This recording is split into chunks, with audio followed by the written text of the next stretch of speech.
प्रिय मित्रों, मेरे बहुत से भूतपूर्व जो स्टूडेंट्स हैं,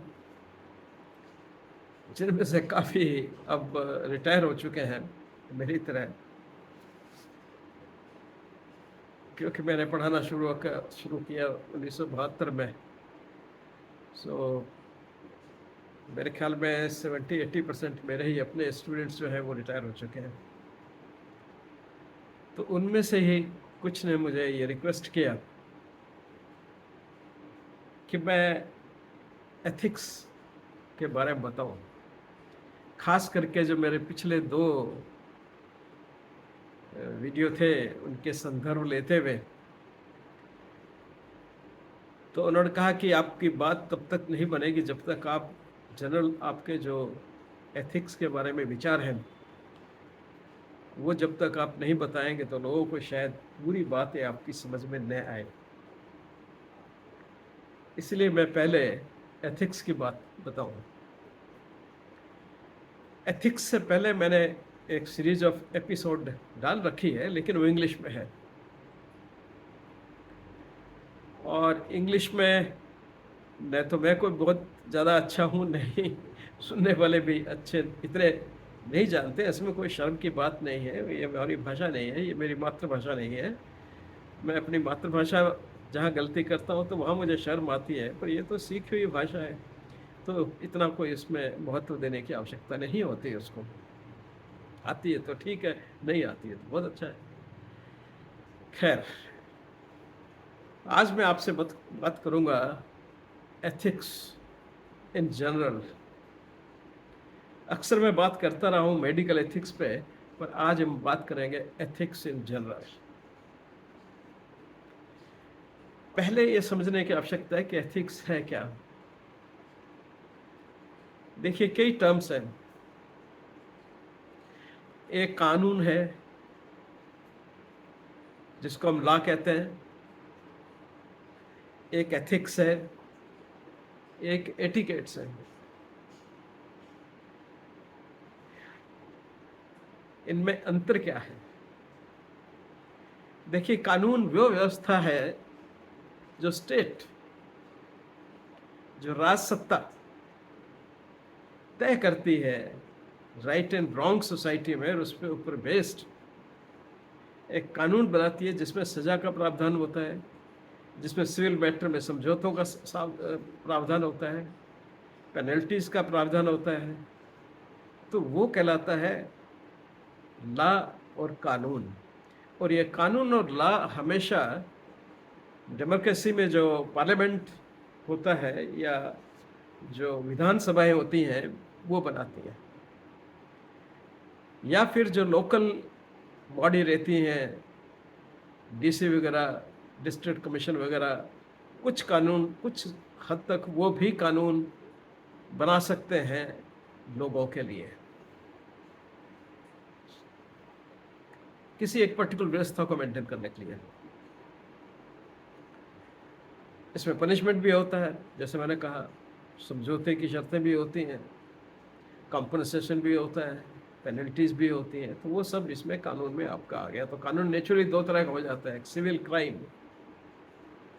तो सिविल हम उसको कहते हैं जहाँ 2 लोगों के बीच में डिस्प्यूट है, मेरे और किसी मेरे मित्र के बीच में डिस्प्यूट हो गया है, मेरे भाई के बीच में डिस्प्यूट हो गया, घर के इशू को लेकर या प्रॉपर्टी के इशू को लेकर, ये सिविल डिस्प्यूट है। तो उसका फैसला सिविल कोर्ट में होगा। दूसरा होता है क्रिमिनल डिस्प्यूट, और उसके लिए क्रिमिनल लॉ होता है। सिविल के लिए सिविल लॉ होगा, उसके लिए कोर्ट भी सिविल कोर्ट होगा, क्राइम के लिए कोर्ट भी क्रिमिनल कोर्ट होगा। अब दूसरा आता है क्रिमिनल एक्ट। तो क्राइम हम किसको कहेंगे? क्राइम हम उसको कहते हैं जो क्राइम एक इंडिविजुअल के अगेंस्ट में नहीं है। जब तक एक क्राइम, कोई भी एक्ट आपका किसी एक पर्टिकुलर इंडिविजुअल के अगेंस्ट में है तो वो एक सिविल मामला है, उसका सिविल कोर्ट में जाकर सेटलमेंट करेंगे।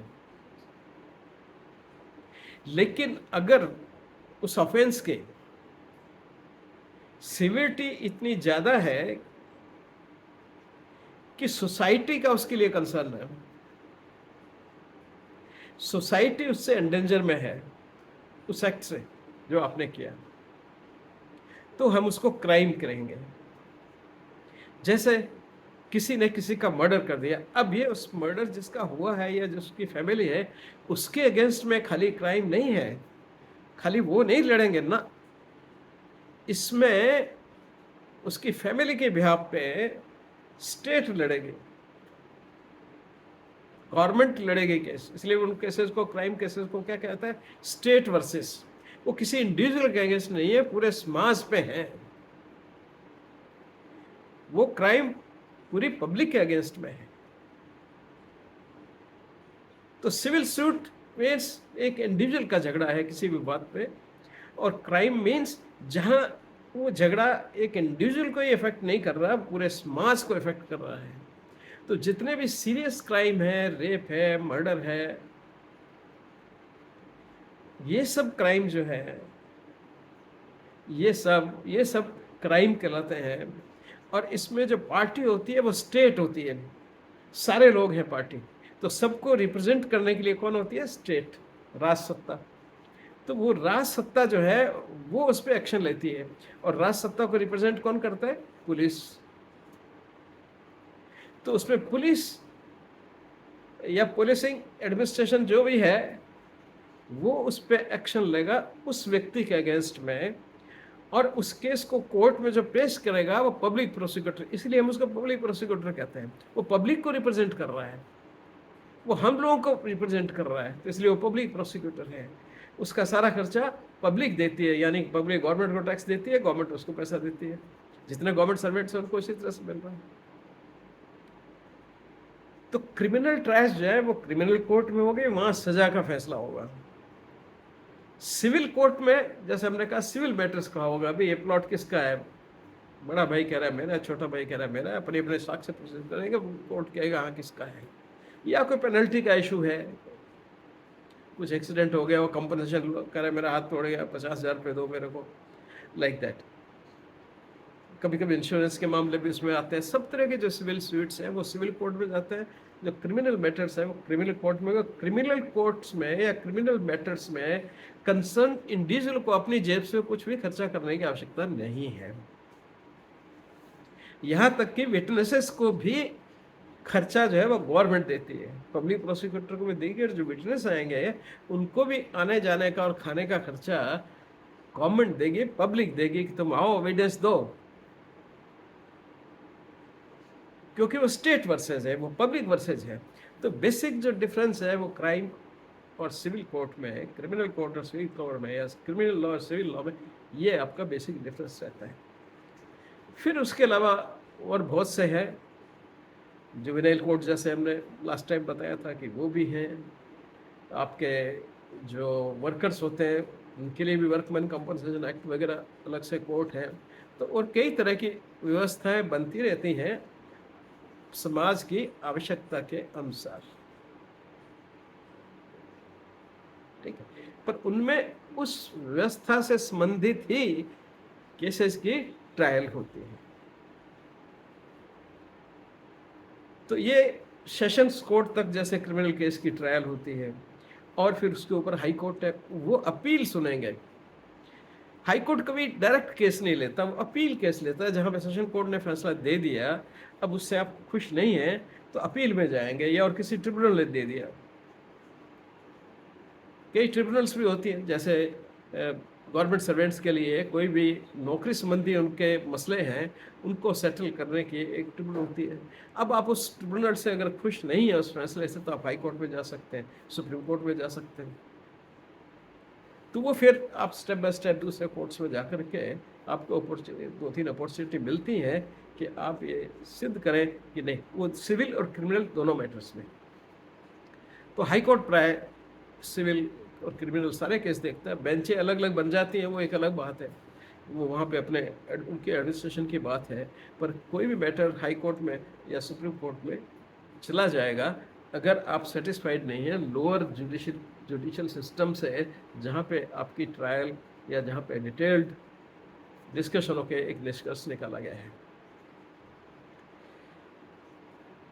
तीसरा जो एक इम्पोर्टेंट चीज है जो समाज को रन करने के लिए, वो है एथिक्स।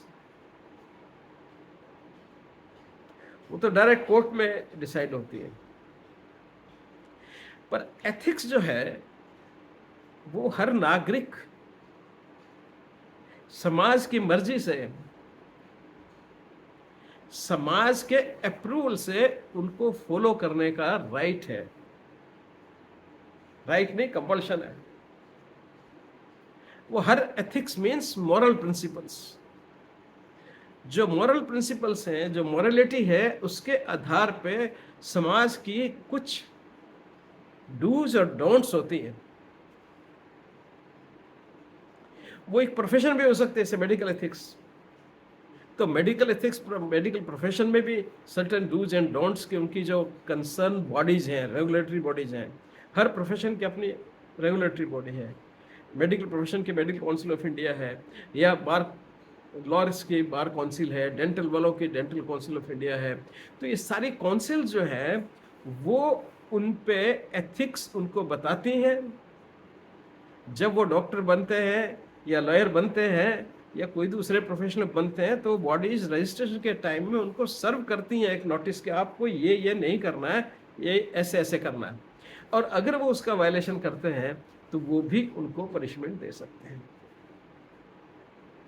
कुछ काउंसिल्स में फाइनेंशियल का भी है, कुछ में इवन प्रोफेशनल डेथ सेंटर का प्रोविजन भी होता है। जैसे एमसीआई है, किसी डॉक्टर ने बहुत ज़्यादा गलत काम कर दिया तो एक सेंटेंस इशू कर सकती है कि तुम फ्यूचर में ज़िंदगी में कभी प्रैक्टिस नहीं करोगे, तुम्हारा लाइसेंस हम वापस लेते हैं।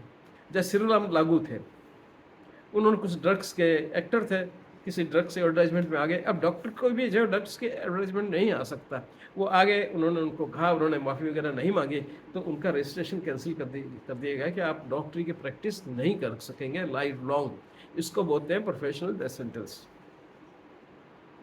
तो बहुत से लोगों को मिल जाता है, अगर वो बहुत बड़ी गलती करते हैं, वो बहुत बड़ा वायलेशन करते हैं, और वायलेशन करने के बाद में फिर अकड़ और दिखाते हैं, तो नेचुरली फिर जो काउंसिल होती है उसको गुस्सा आ जाता है। उसमें अलग सेक्शन होता है जो इसको डील करता है एथिक्स को, तो वो फिर अकॉर्डिंगली अपना वो फैसला लेते हैं। तो ऐसे लॉयर्स के लिए भी है, सब प्रोफेशन के लिए अपनी उनकी काउंसिल जो है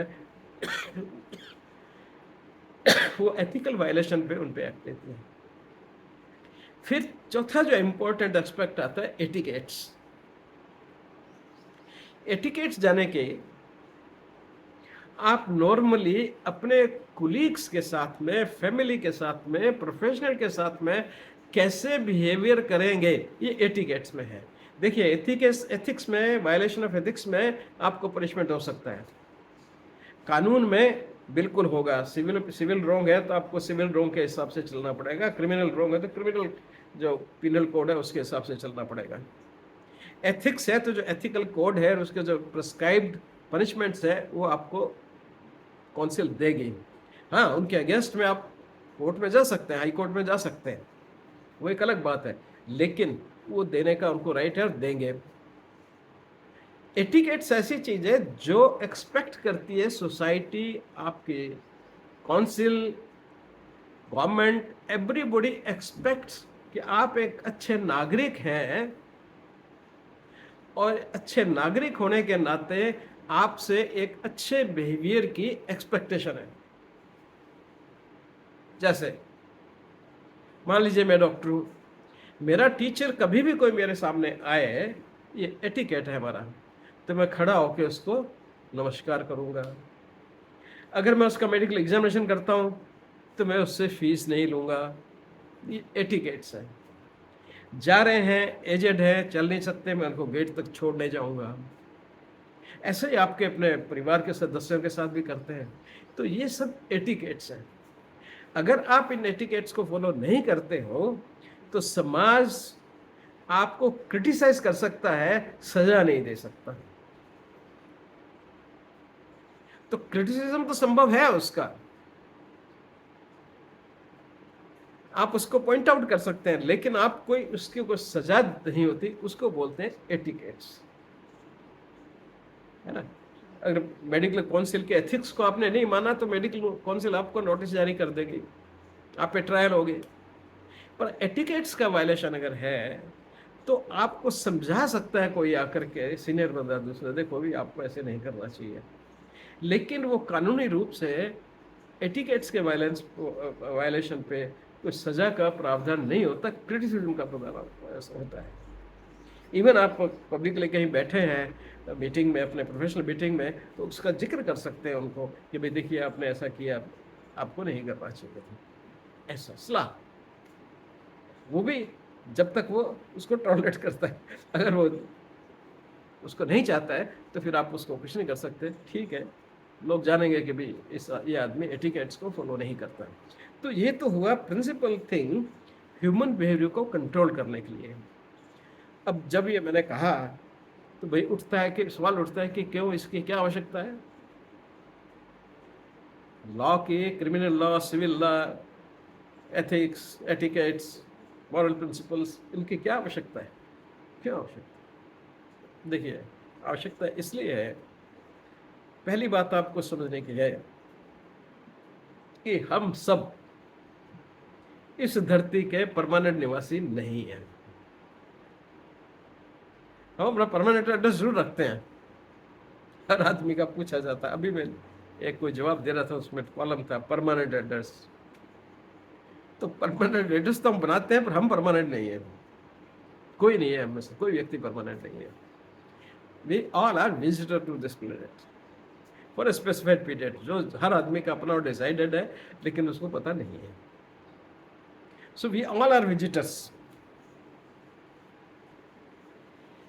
अब क्या हुआ कि जो विजिटर्स हैं, तो इन विजिटर्स की लाइफ यहाँ पे काफी अच्छी हो, लोगों के साथ रहेंगे, समाज में एक समाज बनाएंगे, शादी भी होगी, बच्चे भी होंगे, सब कुछ होगा, बड़ा भारी एक आपके रिश्तेदारी क्रिएट होती है। तो वो सब सुचारू रूप से चले और सब लोग हैप्पीली ये पीरियड यहाँ गुजारें, खुशी के साथ जो हमें समय मिला है वो हम यहाँ पे गुजारें, कन्फ्लिक्ट नहीं हो। लेकिन कन्फ्लिक्ट होंगे, तो उन कन्फ्लिक्ट्स को रोकने के लिए, कंट्रोल करने के लिए हम सब ये बनाते हैं, ये कानून, criminal law, civil law, ethics, etiquette, ये सब जो है मोरल प्रिंसिपल्स, ये सब बनाते हैं, हम रचना करते हैं, जिससे कि सब लोग सौहार्द से अपना समय खुशी खुशी यहाँ पे बिता सकें। अब प्रश्न ये उठेगा कि साहब हम लोग साथ में क्यों नहीं रह सकते? तो वो मैं आगे बताऊंगा। उससे पहले मैं ये सवाल जो मेरे स्टूडेंट्स हमेशा मेरे को पूछते रहे, मेरे स्टूडेंट्स हमेशा मेरे को पूछते रहे हैं, कहते रहे हैं कि भाई दुनिया में सब चारों तरफ सब जो लोग बड़े बड़े बने हुए हैं, कोई बड़ा पॉलिटिक्स में है, कोई बड़ा पैसे वाला है, कोई किसी और रूप से बड़ा है, वो सब इलीगल मेथड से बने हैं। उनके बहुतों पे केस भी चलते हैं, बहुत लोग जो है ऐसे ऐसे काम करते हैं कि जिसकी आप कल्पना नहीं कर सकते, हम लोग छोटे मोटे आदमी तो सोच नहीं सकते। तो जब उनके लिए कानून नहीं कुछ करता और वो सब कानून को तोड़ करके समाज का पूरा उपयोग कर रहे हैं, तो हम क्यों उसको फॉलो करें? हमने तो हमेशा भाई जो कानून को, एथिक्स को, जैसे ठीक है,